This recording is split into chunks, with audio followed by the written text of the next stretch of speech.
the distress beacon had been broadcasting for 17 hours, across the empty darkness of the Orion frontier, its desperate signal echoed through the void.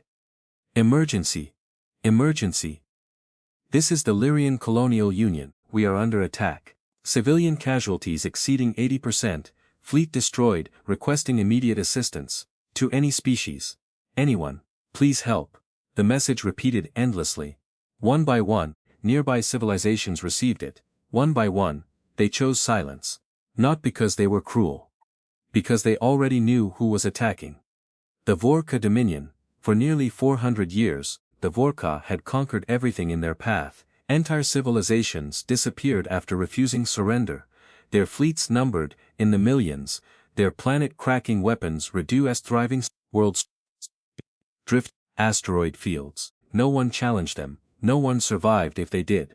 The Lyrians understood that, their distress signal, wasn't asking for victory, it was asking for mercy. Unfortunately, mercy was something the Vor'Ka had forgotten centuries ago.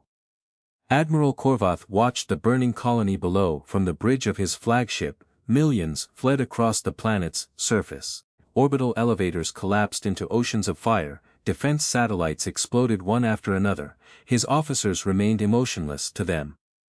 This was merely another conquest. Korvath folded his massive armored arms. Any response to their distress signal? His communications officer bowed. No, Supreme Admiral. Korvath smiled. As expected. The galaxy had become predictable, fear was stronger than honor. Every empire understood the consequences of interfering with Vor'Ka expansion. Even the mighty Dracian Republic ignored distress calls now, no one would come. The Lyrians would die alone. Thousands of light years away, inside the Galactic Council chamber. Delegates watched the destruction unfold through live holographic feeds. Nobody spoke, nobody volunteered. Military analysts estimated the Vor'Ka invasion fleet contained over 20,000 warships.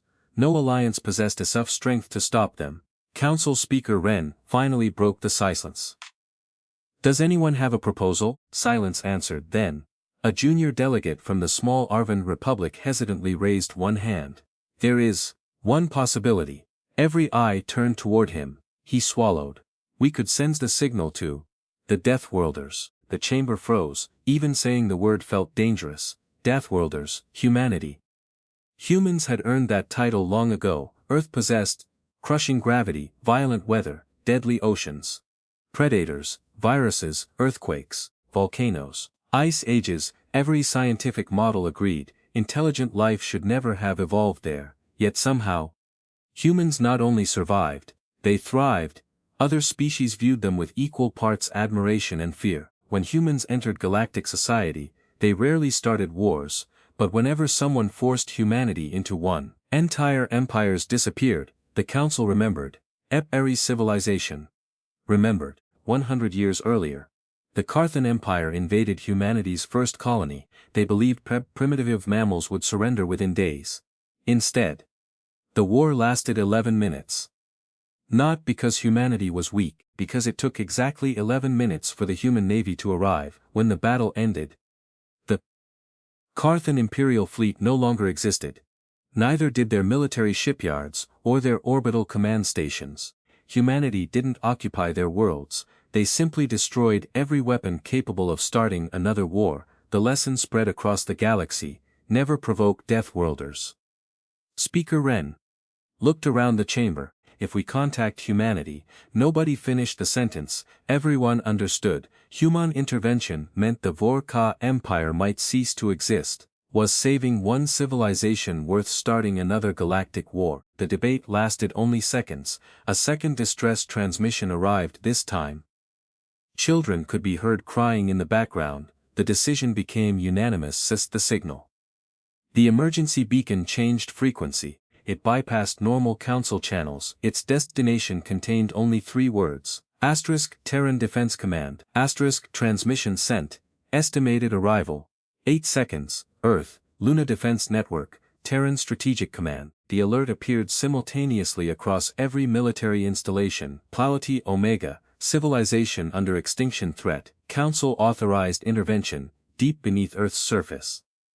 Inside Fortress Command, Admiral Evelyn Ross quietly read the report. Around her, hundreds of officers waited, no one spoke. Finally, she stood.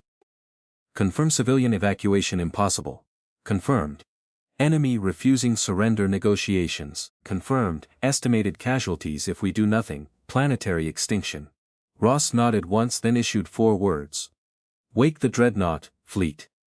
Thousands of kilometers beneath Mars, ancient blast doors slowly opened, high docks illuminated. For decades, nothing inside had moved. Now, massive fusion reactors awakened. Artificial suns ignited, crew members rushed through endless corridors, gigantic engines began vibrating, computer systems activated one after another, dogging clamps released. Humanity's most feared weapons returned to life. The Dreadnought Fleet. They weren't ordinary battleships, each measured nearly 20 kilometers long, each carried enough firepower to defeat entire armadas. Their armor contained compressed neutron alloys. Their shields absorbed stellar eruptions. Each vessel housed over 100,000 crew members. Entire cities existed inside them, mobile civilizations, built for one purpose: ending wars. Quickly, decisively, permanently.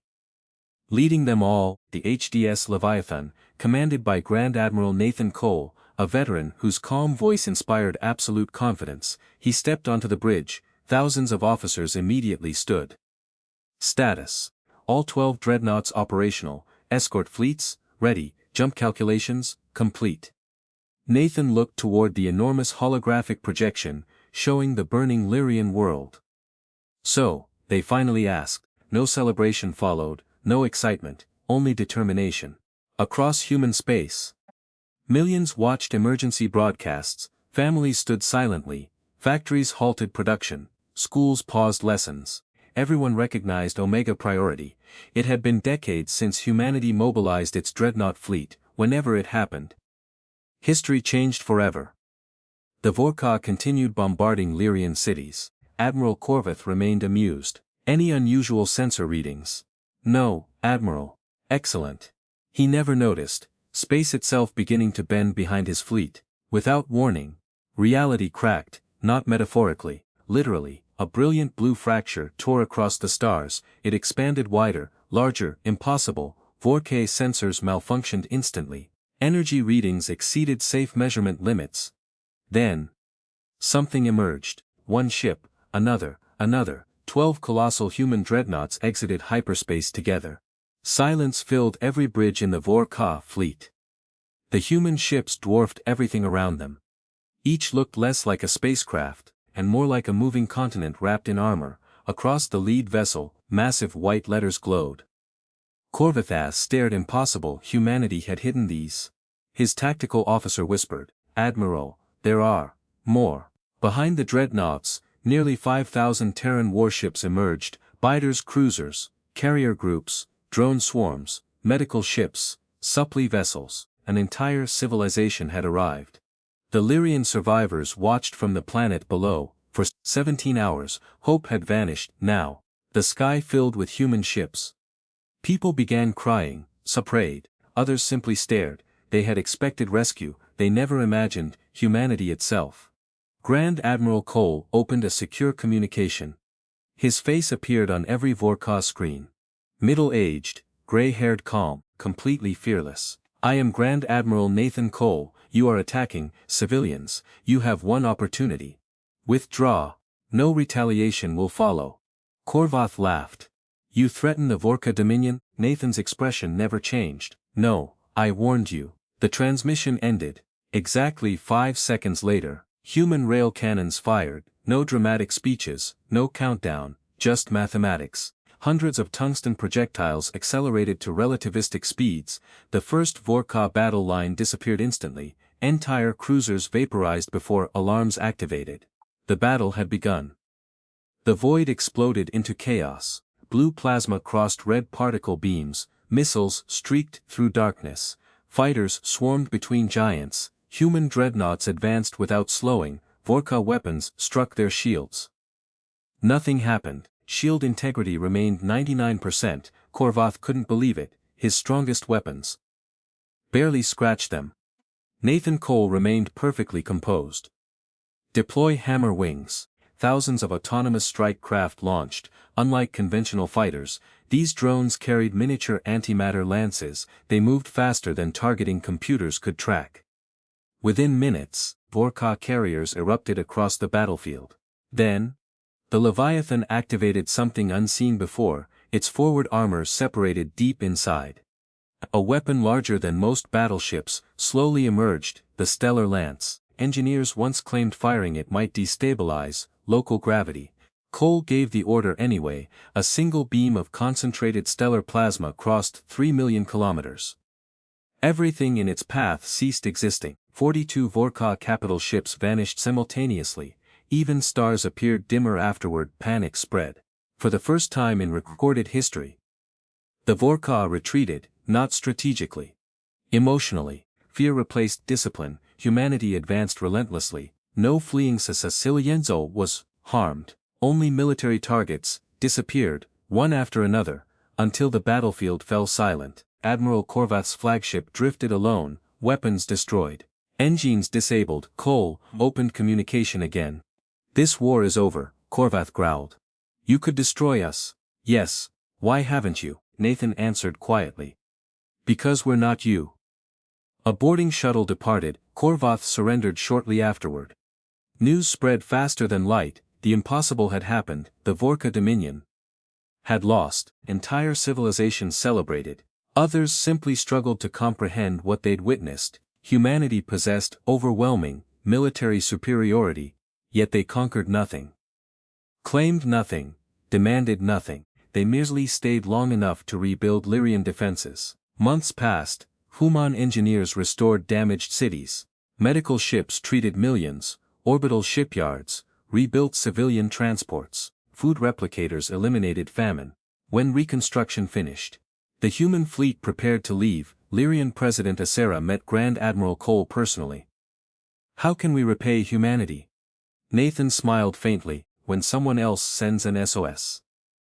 Answer it."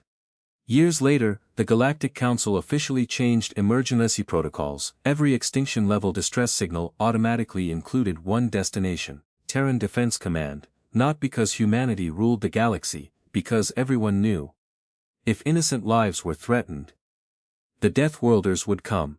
Children across hundreds of worlds learned about the Battle of Lyra Prime. They didn't remember it as humanity's greatest victory. They remembered it differently. It was the day fear met something stronger. Compassion, wrapped inside the galaxy's deadliest dreadnoughts. Deep inside the human naval academy, a bronze plaque displayed Grand Admiral Nathan Cole's famous words. "Power exists for one reason, so the helpless never stand alone." Every cadet memorized it. Every captain lived by it, because humanity never built monsters, they built guardians, and whenever another desperate SOS echoed through the stars, the answer was always the same. Humanity came, the end.